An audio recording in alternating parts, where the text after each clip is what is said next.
Halo guys, kali ini buat Ria mau membahas perbedaan antara dua opsi perjalanan yang mungkin sering kamu dengar tentang aktivitas ini, yaitu open trip dan private trip. Kali ini, buat Ria akan membahas beberapa keunggulan dari open trip dan private trip. Yuk kita simak video berikut ini. Oh ya, sebelum kalian lanjut melihat video berikut ini, jangan lupa untuk like, komen, dan subscribe agar kamu mendapatkan lebih banyak informasi dari channel kami. Buat kamu yang suka traveling, pasti udah gak asing banget nih dengan yang namanya open trip dan private trip. Meskipun keduanya memberikan pengalaman liburan yang sama-sama menyenangkan dan pengalaman yang luar biasa, ternyata di antara kedua opsi tersebut ada beberapa perbedaan atau keunggulan yang perlu kamu ketahui sebelum memilih jenis perjalanan yang sesuai dengan kebutuhan kamu. Yuk, mari kita bahas. Open trip adalah jenis perjalanan di mana beberapa individu atau kelompok dapat bergabung bersama orang lain untuk mengikuti paket perjalanan yang sudah ditentukan oleh travel agent. Biasanya, wisata perjalanan, tanggal, dan harga sudah diatur terlebih dahulu oleh travel agent. Apa sih yang akan bisa kamu dapatkan ketika kamu berlibur dengan open trip?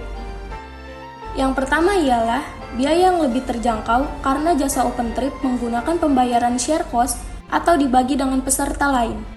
Yang kedua, kamu dapat bertemu dan berinteraksi langsung dengan orang baru. Dengan ini, kamu dapat menambah relasi baru dan wawasan luas.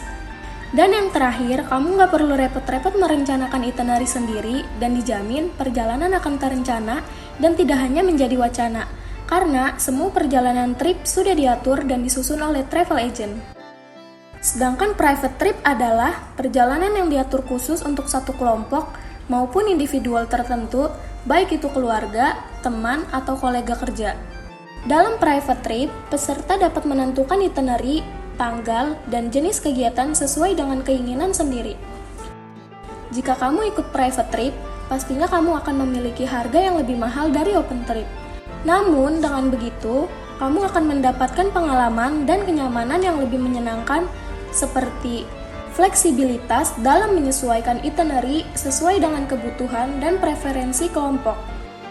Privasi yang lebih terjaga karena perjalanan hanya diikuti oleh kelompok tertentu. Kamu juga akan merasa lebih nyaman melakukan aktivitas sesuka kamu.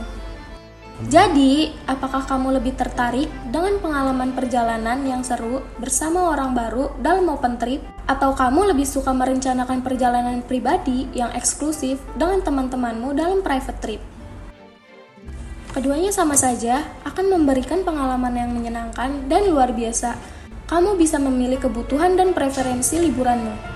Jangan lupa share pengalamanmu tentang open trip ataupun private tripmu di kolom komentar ya.